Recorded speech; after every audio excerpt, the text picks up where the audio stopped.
magnet's duty is to be next to each other. You know, if I could flip one and get him to stick, then we're gonna be in business. You know. Well, I mean, even what you said alone, just about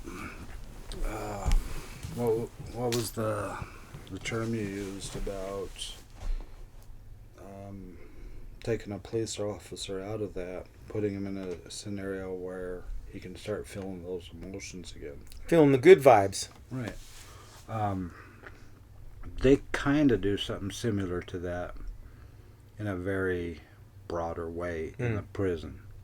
Right. The guards, or every role inside of the prison with the guards and everything, I think it was 3 or 4 years they have to switch positions. Right.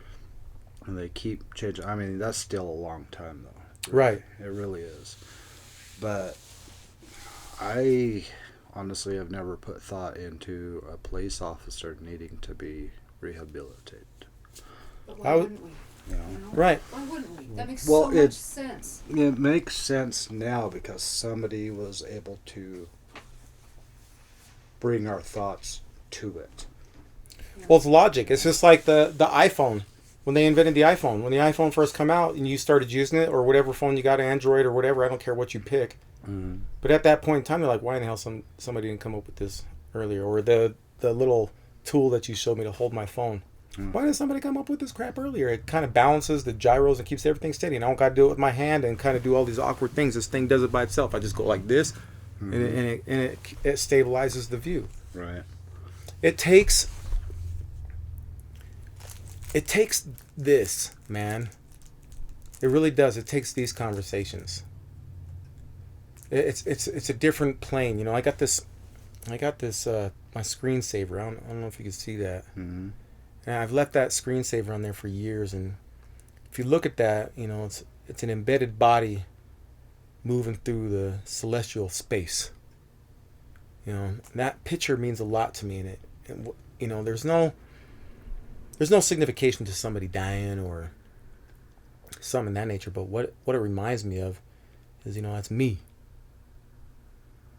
You know, and I should always be raising. I think of it as a raising plane through the cosmos. You know, and I carry this energy with me, and I carry this direction, and it's always pointing. Maybe sometimes I go down, I can float down, whatever I want, or maybe I go side to side or whatever, but I'm always moving through this celestial body, you know, and that's what should be happening to all of us. But unfortunately, you know, we don't see things in that nature. People get comfortable, you know, like these type of things right here, talking about this to some people is crazy talk. Mm-hmm. If I sat here and told you this is what I'm doing on earth right now, somebody would say, you know what, you crazy, man. What you doing talking about crazy talk? You ain't no celestial body. What the hell is that? Floating through the air and you're running through the cosmos? Somebody's going to look at me and think I'm out of control. But you have to talk with the same sheep. Mm-hmm. If I had the same conversation with the same sheep are going to be like, man, where you been at, man? You finally made it. Right? Yeah. Now, I can take this to another level too. It's the same thing with Jesus, man. You know, you can believe yes or no if there's Christ or if there's actual place that we go to. You can. Well, I don't care what you do with it, but the inception of Christ, man, is that it's been embodied in us. We are Him. You know, and the writings and stuff that go along with that, man, we're supposed to be doing within ourselves like God every day. You know? Yeah. Christ wasn't perfect. He was a slave himself. You know? So, Well, that's why I was kind of, what I was thinking is, again, I want to go back to when I first met you. oh yeah, that guy. That guy. And I'm going to contact them, make sure they're okay with it, but I'm going to use that video because I only met you that one time. I know. But you left an imprint. That's crazy. I remembered you ever since then. I'm a wacky dude, bro. You don't want to believe the stuff I say. I'm wacky. I'll leave your whole mind on the floor by the time I'm done. We're already there. Well, here's what happened is because, I mean, I met up with you. I think we had filmed one or two other people before we filmed you. Mm. And they were doing their interviews, and it was standard interviews talking about the standard stuff. Sure. And even me and you talked a little bit about ring lights for the cameras. Yeah. I was talking about I could get a small one. You're like, no, you don't do that. You get the right size. Yeah. And everything. And you know, with that conversation with me, and then when you got up there and sat down with Byron, and I hit record on the camera and I started listening to you guys, I was so lost in what you guys were saying. I almost forgot I was making sure the camera and the lighting and everything was supposed to be right, you know. That was a good day, man. But the thing that, a lot of things, but one of the things that I really appreciated about you then and still now that hasn't changed is you're very laid back. Super chill. Yeah. And people... You don't catch no fish making a muck in the water, man. Right. Some people just still try.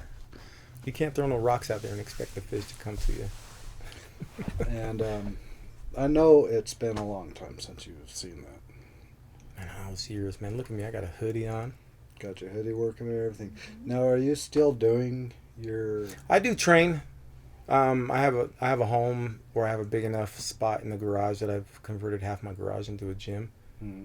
I'm getting a little bit older now. I don't lift as crazy as I do, or I don't do all the crazy stuff.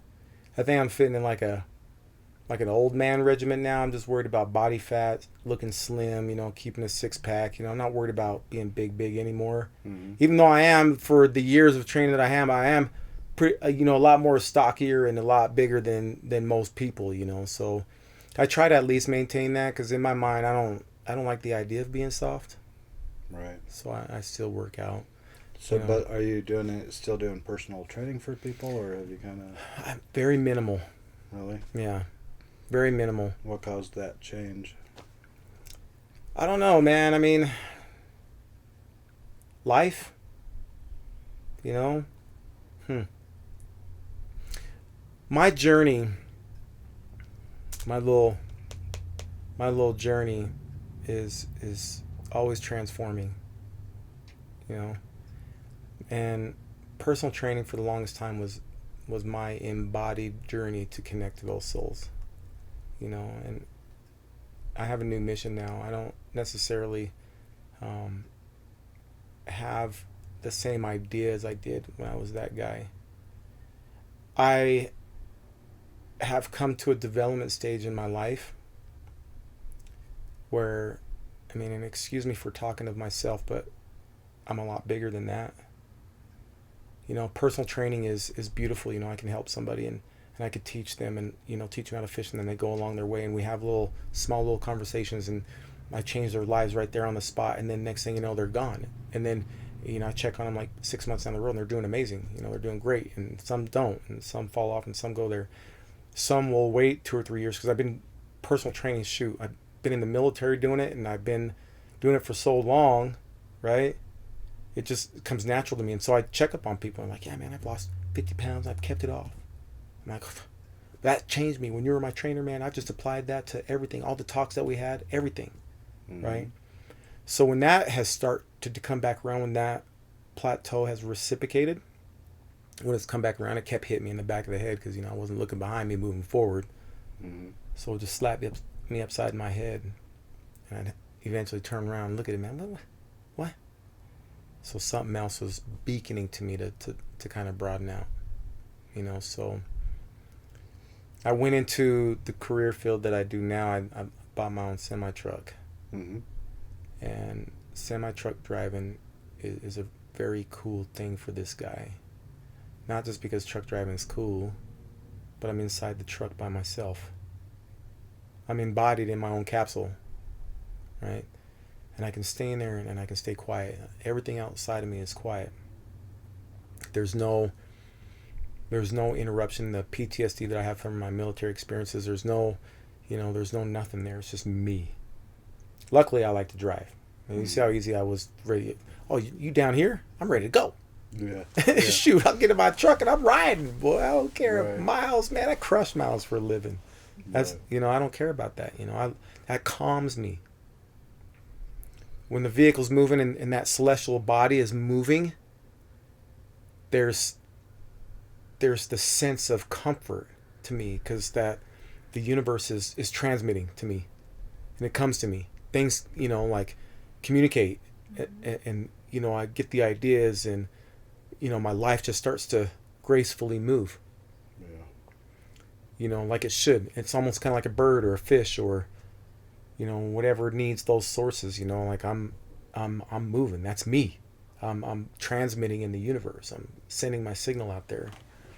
And so by still doing personal training, I still get to have the small influence, but it has given me the time, you know, and, you know, of course, in this plateau, this real construct world, we have to financially support, we have to, you know, do those type of things, you know, and kind of do what the rest of the sheep are doing. Well, with I mean, even just for the period of time that we've been sitting here, I can guarantee you've opened my mind in ways that I've never viewed things. Don't see, someone's calling. I don't mean to interrupt you. Someone's calling you back too, because you've seen this and you're like, hold on, I'm not done with that dude. Yeah, exactly. You know, and you know, it's funny how that works. I don't usually go and watch live feeds on Facebook. Right. I don't. Right. But when I saw yours pop up, I clicked on it and I watched everything that unfolded, and I immediately turned to her and said, I'm going to reach out to him. And she was like, why? I was like, I know him. And so it wasn't just the video that really caught my attention. It was you. It was him. Because you left an impression with me just in a short period of time then. That was crazy times, man. You know, would you be interested in watching that and kind of reflected back on the old you? Let's listen to the stuff I was talking about then, man. But I can wake up in the morning and I can look at my social media or something like that, and what you put out there, man, just makes me want to take that big breath of fresh air and say, I do got it. It is a new day. Right. Let's get this. And it's so easy for you to put so many people in beast mode, man. It's such a humble way. Definitely is. You know, I mean, the only thing, man, you know, I'm asking you is, you know, you're asking me one thing about where I get the drive from. Yeah. And there's only one, and that's, you know, that's from up above, man. It's a big man. That's the drive, you know. It's the transparency that I feel, man. I'm a normal human being just like everybody else. So, you know, I got to share that with people. You know, if I stub my toe, I'm going to let you know it hurts. You know, that's just as simple as it gets, you know, and I feel like I got the power that's driven through me, man, to help people receive their their fitness goals. Yeah. So that's just how it works, man. I know that you know Emily. She's part of our nutritionist here at the Superior Family. Absolutely. And she says it all starts with mindset, man. What do you feel about that? You got to check in, man. You got to check in. I mean, nothing else matters. I mean, you got to check in. You have to be self-driven. If you're not self-driven, you don't check in, you're not going to be able to help these people get to where they need to, they be at. You know, if you're a salesman trying to sell me a raggedy car at the car lot, you know, I could be fooled by the car on the lot, but I'm not going to be fooled by you. You know, if you're pitching it to me, that's just what it's going to be. You know, if you're selling me a flop, I'm going to see a flop. You got to let these people understand that they know that they're going to be able to receive greatness no matter what they do. If you're telling them, you know, they come at me first day running a 12-minute mile, and I cut them down to 9-minute mile, and if I told them the first day they're going to run a 9-minute mile, they won't believe me, you know. Yeah, man. I just got to push them. I got to have the foresight. I have to believe for them. If I don't believe for them, then they'll never believe for themselves. That's all we take. Every single one of us, we just need somebody to believe in us. Somebody believes in us, we could do anything in this world. So, Man, very well said, man. Very well said. short goals, little steps. You celebrate and praise the small successes. If somebody's able to accomplish a mile, you know, and they walk it, that's an accomplishment, and they should be praised for it. The more you praise, the more empowerment they receive. Somebody gets, you know, their incremental goals in regards to their fitness journey. You know, you got to celebrate them. You know, you have to celebrate those small goals and let them know that you're happy for them. As a coach, as a trainer, or however you want to look at it, people are looking at me thinking, how did I do, coach? How did I do, coach? Right. How did I do? Everybody needs that. At every age range, they need to hear that. The kids, adults, so be it. That's You know right. what coach says? You're outstanding, man. You did amazing. You walked a mile. That's all you could give me today. In my mind, you're amazing. Because tomorrow you're going to run. Tomorrow you're going to run faster. And you're going to keep on going it because I know in the back of my head, I know what you're capable of doing. That's my profession, and I know where I'm going to take you. And that's only one place, and that's success. I can give you an answer why I'm no longer a personal trainer. Personal trainer was an area for me to help individuals. And I don't mean this in a rude way, but it really allowed me to practice my craft. You know what I mean? Because they really do, people that are in that and in fitness and stuff, they really genuinely do need help. They needed help. And that's of my nature. The nature of me is to help to fix the problem, to kind of bond and grow and blossom and all that other kind of stuff. But this right here, military conformed me. Mm-hmm. It gave me the structure. It gave me the, all the things that I needed, all the tools. My childhood gave me the experiences, the racism, all this other stuff. Military conformed me, took those racial boundaries away. And once this person that I am now was seated in there, of course, and of course he was blossoming. So my first experience to helping people on a level that I'm able to do or going to do now, mm-hmm. he was practicing on personal training. And so to me, the reason why I don't do it as much anymore is because there's, that other video there's so much more. Right. There's so many more people over there. I didn't know why I got called down there. I just knew that I just, in that soul, this person, this guy, me, knew that there were people that were going to need help. That's all I knew, because that's just my nature. My nature, here's my programming, right? My programming is helping others. Mm-hmm. I stop and help people all the time. From that guy to me. Now, that man then, he's seen people that needed help. And my transport was fitness, because it was like a fishing pool for them to come to me. I didn't have to look for them. Right. I didn't have to hunt them or find them or, find them amongst the crowd.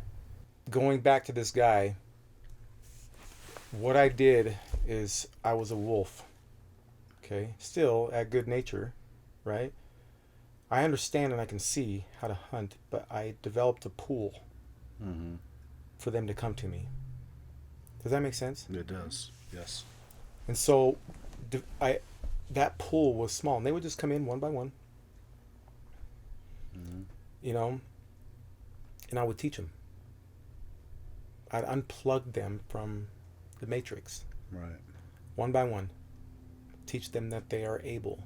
I just didn't teach them physical stuff. Like if you look at a lot of comments now, like people are like blowing up my Facebook. Oh, I'm so glad you're my personal trainer because you taught me so much more than personal training. Yeah. Do you see what I'm saying? I taught them so much more than personal training. I hear that a lot. Like, and it hits with me. People are like, Kenny Akres taught me so much more than personal training. I wasn't there just for personal training. This guy's changed my life. Like I was struggling with my job. I was taking out the trash. And Kenny told me I could be the CFO of the company. Now I am. Do you see what I'm saying? And that's what I got from them. Right. And I corralled the people mm-hmm. there. And so what I've been doing in the truck is that I understand now, and the reason why I'm getting away from that is because I understand I can't corral people no more. I have to be out here free-spirited, mm-hmm. transmitting through the universe, because I have the ability now to see you. And the ones who need you are going to be brought yes. to you. I see that.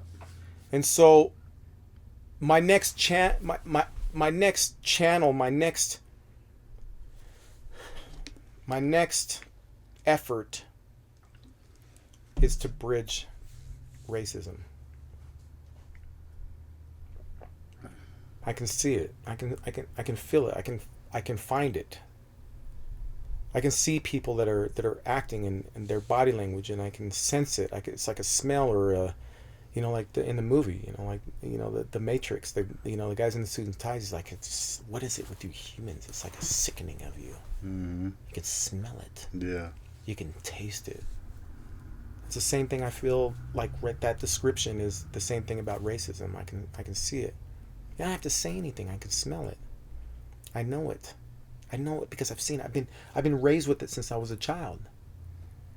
Man, kids were bullying me when I was a child, man. Mm-hmm. Pushing me around, kicking me, fighting me every day. Put me in headlocks, trying to shove my head in the toilet because I wasn't big enough to fend for myself. I know those kids because they grow up, right? And they act the same way. And so, because that sensibility that I can see them now, there's no longer for me to corral them. And now, my new fix is that. My fix is specifically the injustices against the human race. Because people are not able to defend themselves. They're not able to defend themselves. Just like they were in fitness training. A guy on the top where he's overweight and he's skinny now, and same with the gal and skinny now. Mm-hmm. They weren't able to defend themselves against the problems that they had, the stresses. It's not about losing the weight. It really isn't. It's about fixing this. Now, like I said in the video, Day 1, I'm hollering at him. Yo, what's up, man? How's your marriage, dude? Yeah, everything's good. You guys sex life straight? Is that exciting? Because now you better get excited about it. Right? Get just some rope out of the back. Right? Right. Back to the police. That person's now been pulled out of their stressful environment, their personal training with Kenny Akres. You know what happens for an hour? They get recharged. Right. And they go back home. She's cooking, cleaning. Man, I just had a workout with Kenny Akres. Not realizing she's been recharged because I've been hollering at her. What are you doing? What are you talking about? You letting the kids walk all over you. Girl, you better go home and put your foot down. But my husband, man, husband nothing. Girl, that's your house. Go put your foot down. Don't be afraid of nobody. It's the reason why you two are married. Make that household respect you. Same thing with the guys. Man, my wife, bulldozing all over you. Look, man, put your foot down. Take your woman by the back, back of her, neck and pull her into you, man. Kiss her. Let her know you're the boss. She'll follow you. Right? Where places are weak, I strengthen. Where people suffer, I protect. And once they grow, right, it's my job is done. Personal training, same thing. I bring them in, I teach them, I coach them. Once they're done, I send them off. See, that's a very interesting thing because I asked you before you saw that. What I know. The switch? Yeah, I didn't know. Sometimes it's just visiting your past to learn your future. No, you're damn right. Because I go out to my old neighborhood all the time to do that.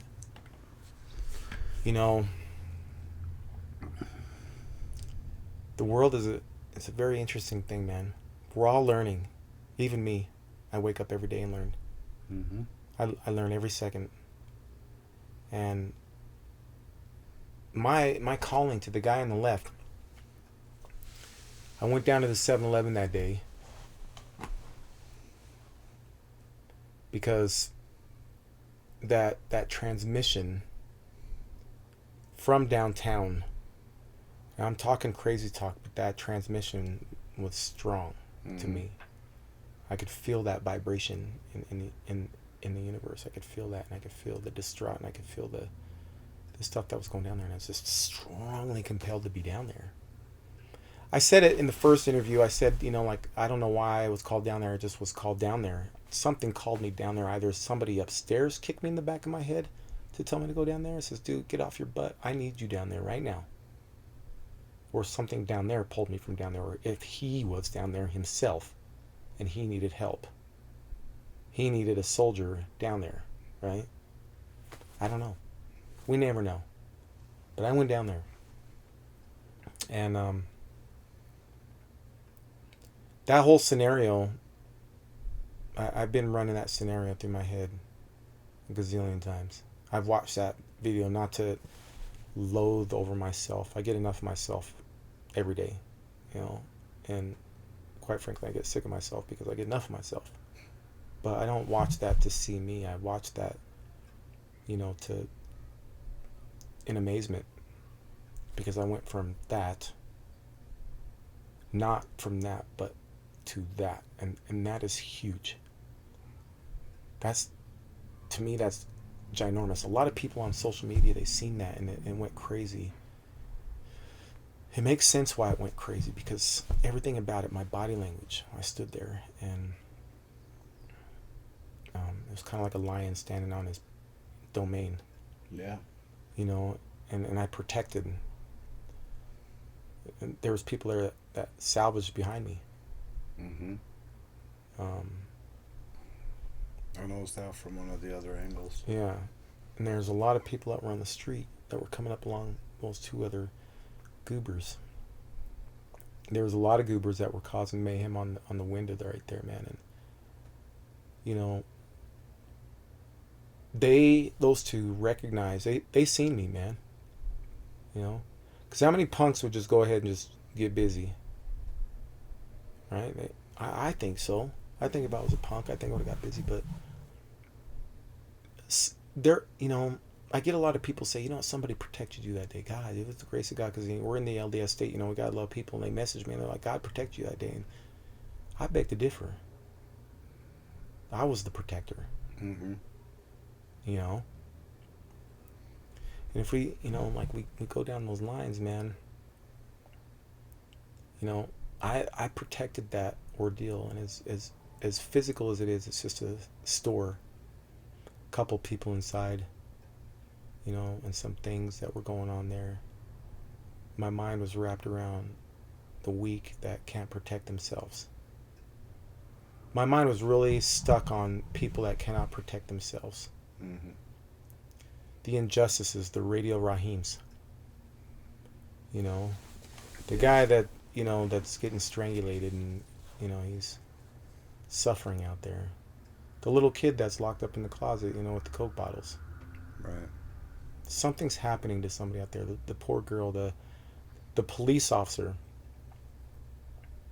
that's hardened, you know, and he might be crying in his police car right now because he's seen a little girl get raped. Right. Or a little boy get raped, or a wife get raped, and he has to bring her home to the family, or take her to the hospital right now to get those things, or a husband that's been raped, or a husband that just died, or, you know, that man right now is hurting. I'm not looking at the uniform. He's hurting, you know. Yeah. And to me, it's bigger than that right now. It's huge. You know? While you're sitting here, Mm-hmm. and you're looking at 6+ years ago, side by side, Dreadlock dude. with a few days ago, do you feel like you're learning from just those two images? Oh yeah. I had a Hail Grail moment right there, because when you started playing it, it all started making sense to me. Because you asked me, you said, so what's changed? And I was like, I don't know. Do you still train? A little bit. Why? I don't know why. Just kind of life, I guess. Right. Moving on. But it, you know, trust me, I was listening to you, word for word. Mm-hmm. And I know my answer. And when I came back to it, when you started playing that one right there, the old dude, it made sense. I didn't even know. You tracked me and you opened me up to it. It's almost like in my own world, you had walked me to my destiny. It's like you were Tank in the Matrix. I could be Tank. That's powerful to me because of what you just went through. The reason why I give you the praise of Tank, man, in the Matrix, which is a strong responsibility, by the way, because he's the construct of the system. He knows the system more than anybody, right? Right. The construct of the system, the manager of that system is huge. You monitor, you maintain, you see, you interpret, and you know the outlets, you know the inlets. You kind of know before the Neo knows, but the Neo is like Neo. You can't replace Neo, but your job is to manage that ordeal until Neo can actually get in there, corral the people, and save them from the Matrix. Mm-hmm. And they can get unplugged by someone like me and brought to the land of Zion. If you want to talk about Zion in Jah retrospect in the Rastafari, it is Christ. And that's the work we're doing, man. Right. No matter how you look at it, we're doing the work, man.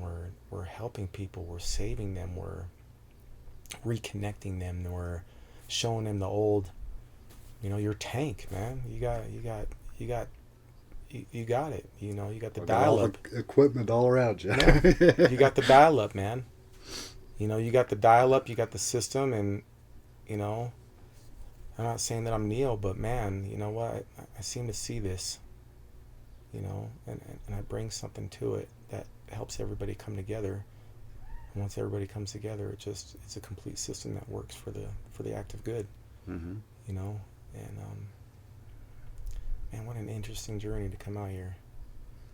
I'm grateful you did. Yeah, that's interesting to me, man. That's like I said, once in a while I'll see stuff show up on my feed from your posts. It doesn't show up a whole lot, but once in a while. Except that one live stream.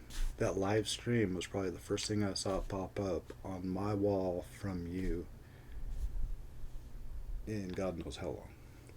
That wasn't coincidence, man. Right. Tank sees stuff just like a Neo would in the movie, and Tank, I use these movies, man, because movies are really neat, because there's other people out there that have figured this stuff out, and they're letting us know. They just left the pieces there for us to figure out. Right. When people get woke, man, it's a powerful thing. We're able to unplug these people and set them free, and show them where the true land of Zion is. It is really, like I even said in that video, I don't know what's driving me, but it's something above. It is, man. It is, God. It is, for the love of Christ and stuff. It's that land. It's that beaconing, man. And I'm a soldier. And for the longest time there, and maybe the time before that, I've gone through my training and everything. When someone else had believed in me, like Neo, Morpheus, mm-hmm. found me, right, and sat me down and says, "Dude, you're gonna wind up being the one." Because, a lot of people tell me that. I just have random conversations with people in Walmart. I pay for their, $200 something plus stinking dollars worth of antifreeze. Mm-hmm. The world needs $200 worth of antifreeze, but these people apparently did. Mm-hmm. Oil and whatever. I don't know what they needed it for. Maybe they just was going boating that weekend and they just needed to fill up everything. I don't know. But I was in the construct of this matrix, and the red dress kept walking past me. Right. From time to time, that red dress would just keep walking past me and it'd catch my eye, because of course, I'm gonna look at a pretty gal in a red dress. Mm-hmm. And I would never listen to it, or I would never understand why I kept seeing that red dress, or that same vision. I wouldn't understand it, or maybe I might get distracted by looking at the red dress and I didn't see the threat, or maybe I did look at the red dress and got caught by the threat. Right. But it wasn't until you know, and that was just all before I even knew. And until that time, somebody actually unplugged me and believed in me and pulled me out, because I've had a couple of people along that way that have sat me down and says, dude, you're gonna wind up being great one day. You're gonna be big, huge. And you kind of got to look at people like that sometimes and be like, man, shut up, man. Shut up. You talking that crazy talk. Talking that celestial third dimension, Quemini to the third eye type of stuff, man. You talking crazy. Oh, you know who else was talking crazy about that? She was saying the same thing about you. She can see it. I obviously could see it back then. I get it a lot, man. And unfortunately, you know, I was the naive Neo before. I have been for a long time, and lately a lot of this eradication has been shown me. And, you know, if I go back to the movie The First Matrix, when I watch it from time to time, when I recall my memory, and the reason why I use that as my first pitch, you know, to say, hey, racism, I see you. Mm-hmm. The reason why I use that is because there's a couple of battles that Neo goes through, right? Mm-hmm. He gets messed up. Mm-hmm. He runs too. I feel like that's kind of what has happened along my life. I've kind of had altercations where it's scared the hell out of me, or, you know, predicaments that have literally just scared me to death, and all I could do was run. Right. You know, I knew somebody was trying to tell me I was the guy. I was trying to go out there and act like the guy. Mm-hmm. But when it came to a guy's situation, I wasn't performing like they had expected me to, you know, and I was letting them down, you know. But then from that guy to this guy, I'm seeing those things face to face. You know, I'm starting to see. I had already started to see when I put that thing up there. Mm-hmm. When I was down there, something happened, and it started to make sense, because I even told the gentleman I was standing next to, I don't know why I'm down here. But then when I started barking, I understood.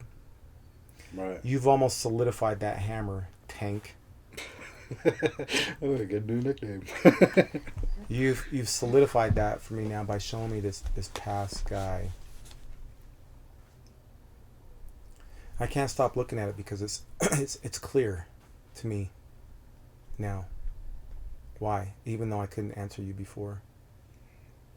I have the courage now to see these things, these injustices, and, you know, fighting racism. This is my new platform now, and helping police officers, helping the weak,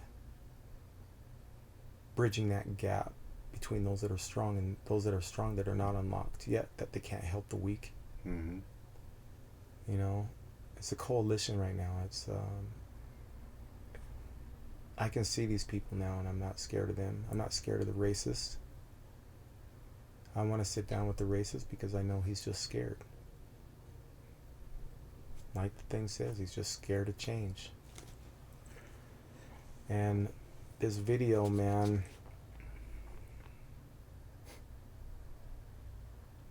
has really showed me that. And it's shown me, you know, what I need to do now. You know, the universe is a trip, man, since I've been out here. Mm-hmm. I know that's unfair to say, you know, because it sounds so wild, but it's so true, man. No, It can't be more true than you know, knocking your knuckles on a hardwood door. It's real. Mm-hmm. And a lot of people, you know, you can't have that conversation with people because we go back to the constructs and what I spoke about the machine and the program and how it, you know, restricts people's thinking. It programs these people to think a certain way, you know, and it's almost liberating, but it's also scary as hell that you cannot get all of them. Right. And so, in a very small personal training world, Mm-hmm. I can corral them. I can snatch one up, protect them from whatever's going on out in the world, and I can Right. do my thing with no sentinels, Mm-hmm. no attacks, no disruption to the tank or the system, or I can get them in there. It's kind of like a snuff, I can snuff them out, Right. catch and release, Mm-hmm. Now, what's happened there is maybe my final battle, man. I'm no longer afraid. During my younger generation, we was all about the one movement. Mm-hmm. One nation, one people, one Zion, right? Mm-hmm. And that one is representation all the way back to the 80s, where brothers and sisters used to be about being one identity. Right. So they always tell each other one, And it wasn't like the head nod thing. It was like, all right, man, one. It was like the way to say goodbye or to give an affirmation or something. It was just all about one. So I incorporated the fist. I didn't make the fist black, white, orange, green. I made the fist white just like the background because it's clear in the matrix. It's transparent. And it assists to everybody. And so when I walk you through the matrix, if you understand the conversation, you become one. Mm-hmm. That's what I'm doing, is I'm trying to walk you through the process of the construct of the matrix. And I'm going to lead you to one person, one nation, one collective. You're going to be stripped of your identities. You're going to re-understand. You're going to be rebirthed, if you would. You're not going to see color. You're not going to see boundaries. You're not going to see restrictions. I'm going to teach you as a personal trainer, and that level, I'm going to teach you that everything is possible in the world if you just learn how to control yourself, control internally you will be able to do anything in your life. Right now, that small universe to me has been, not played out, but I have come to realize this guy is always shifting. He's always forming. He's always moving. So now that I have the confidence, after this incident right here, Mm-hmm. I have the confidence, man. From my first interview, I stayed even and killed, just like I told you. Mm-hmm. I am advocating peace. I'm stopping the most aggressor right now, which are the looters and the people that are stealing, which are tearing stuff up, because that's not right. Right. Next work is the police, because they can't be over here causing the hell to the innocent bystanders, or just finding themselves in positions to victimize people. Right. And this needs to happen like in there. It needs to like the first video that I described. It needs. I'm talking about training, but now I'm talking on Larger scale. I'm the same dude, Mm-hmm. same mission, same plan, same idea, but instead of having a small corral, now I'm like the cosmos, bro. Mm-hmm. I'm way out there. And so now I'm working on these things in small little increments. Little video here that says this. Next video on Fox that I posted up. Mm-hmm. I tell a story. I tell them about me when I was in the closet. Mm-hmm. Not everybody can understand why they go in the closet, why they did that back then, but they did it. Some schools still have rooms like that. Right. Yeah. And then I tie the two together. Mm-hmm. I draw you in, right? Same thing. I corral you in. I bring you into this story. Mm-hmm. And then I turn around because I know where you need to go. I need to unplug you. I need to get you interested long enough so I've hooked you. Mm-hmm. The fish, bait and release. I've hooked you. And I see that you need to be set free. So then I get you. I unhook you. I teach you this way and I send you out there so you can do the right thing. Right? Mm-hmm. It's happened with everybody, man. There's so many people out there that need it. Mm-hmm. There's so many people out there that will receive it and grow from it. Absolutely. Just like personal training, they receive the personal training. They still train out today, and they still do their thing, man. That was my training ground right there. Mm-hmm. It's still my training now. I still coach people now, but now it's a lot easier because now I'm like, "What's up, girl?" Like Right. I've gained the confidence of understanding. Mm-hmm. This was my first battle, in that openness of not being scared. Like before, Neil was fighting in these training areas. They were just small areas, and it wasn't until he got out there where he realized, I'm out there right now, man. Mm-hmm. I finally understand out there. And you got that one guy who was putting on the glove, getting ready to go up to the store, and you got him, and you talked to him long enough to where he just turned out and finally walked away. Right. Well, that's the crazy thing, like, let's really talk about that, man. I mean, if I was able to get a criminal, like, obviously he's a criminal. I got him on my live, and he's a criminal. I was recording him criminalizing stuff. Mm-hmm. He looked big, bad, and mean, and he was going crazy. Can you please explain to me, why was I able to talk that man down, stop him from doing what he was doing, right? Mm-hmm. No gun,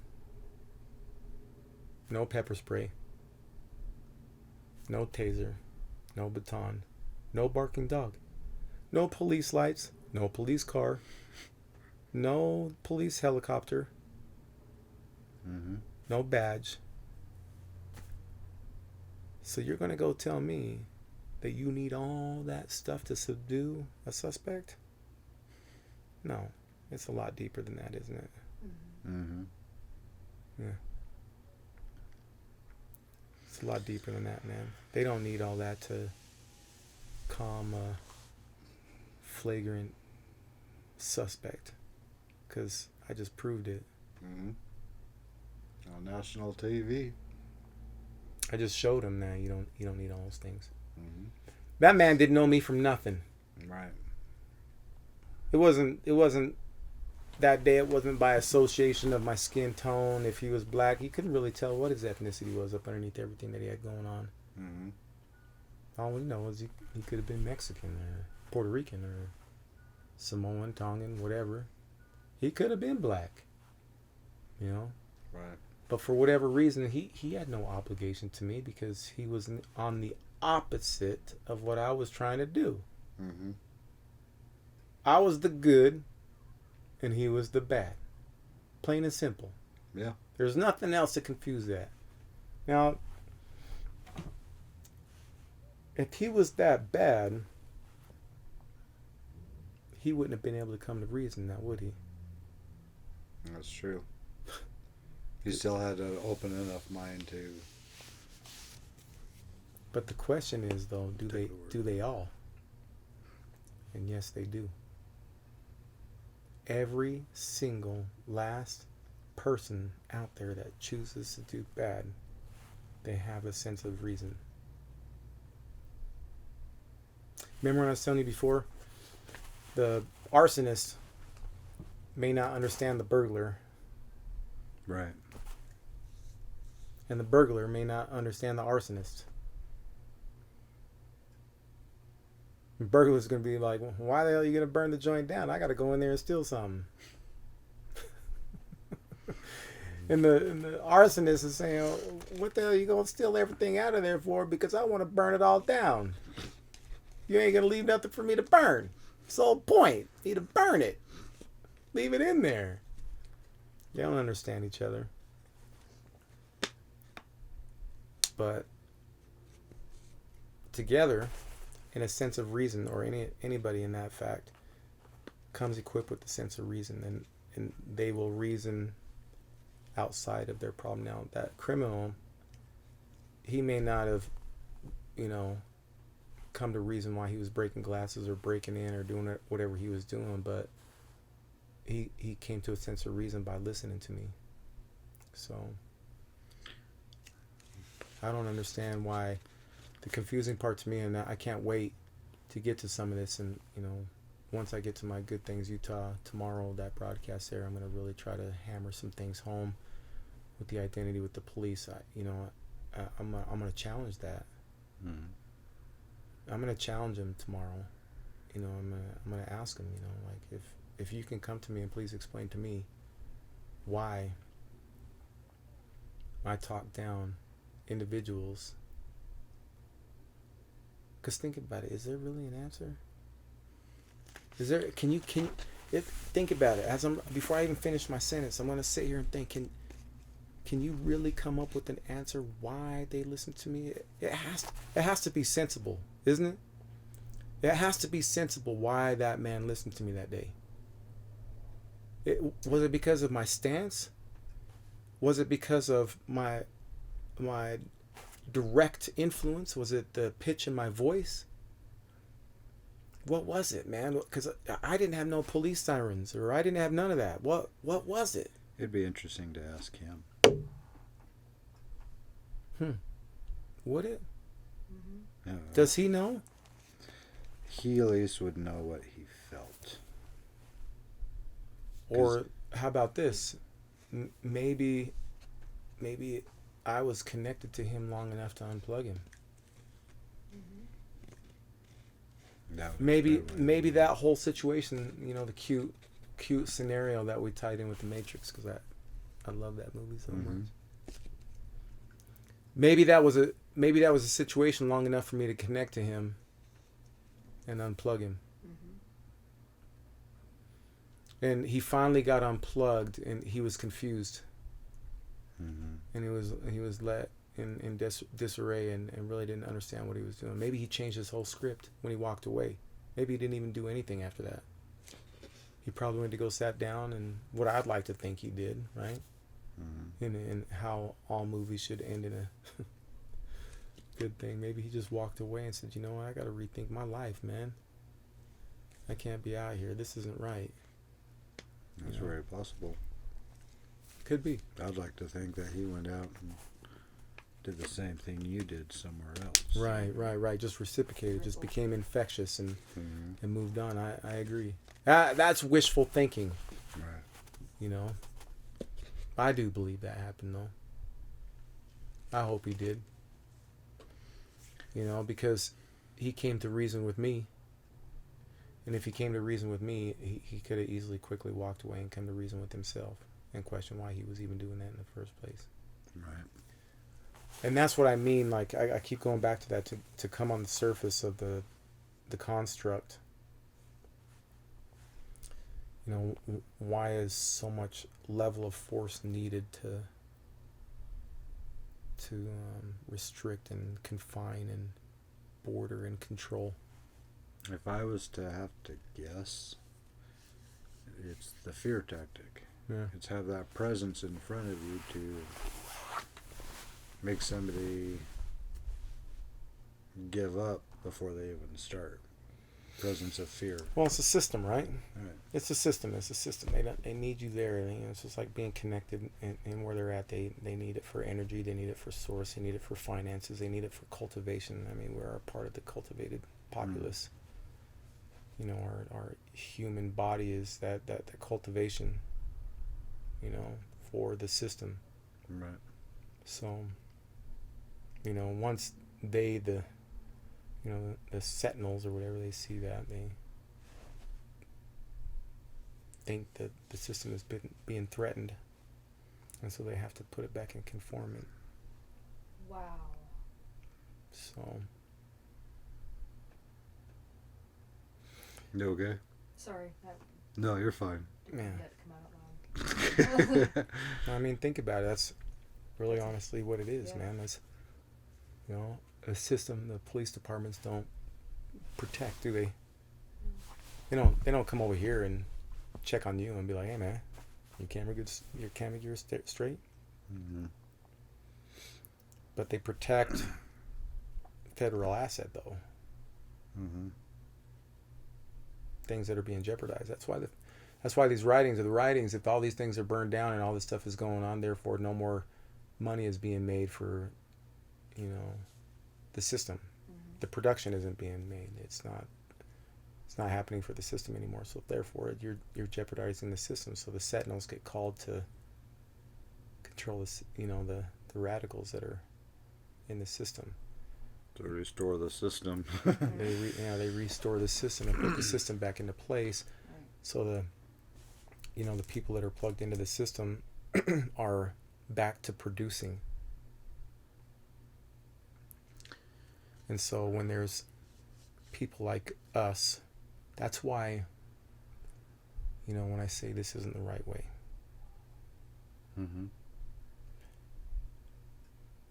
The right way to the land of Zion is not through eradicating or disrupting the system. It's to corral them one by one in a silent, swift, quick nature. Unplug them and bring them to the light of what they are designed to do. And eventually they take control of the system. And I could be talking crazy talk if it's about taking over the system, but let's put that in perspective as being a patriot. There used to be a point in time in this country that the patriot had control of its freedom instead of the freedom controlling you. Right. And that's what we've lost right now, man. We've lost that freedom. We have. I mean, we've lost that freedom. So if you want to put this on a level of it, I like to use the movie, but if you want to put this in a sense of being an American and me being a patriot because I love this country and all that other stuff, I'm waking up my countrymen.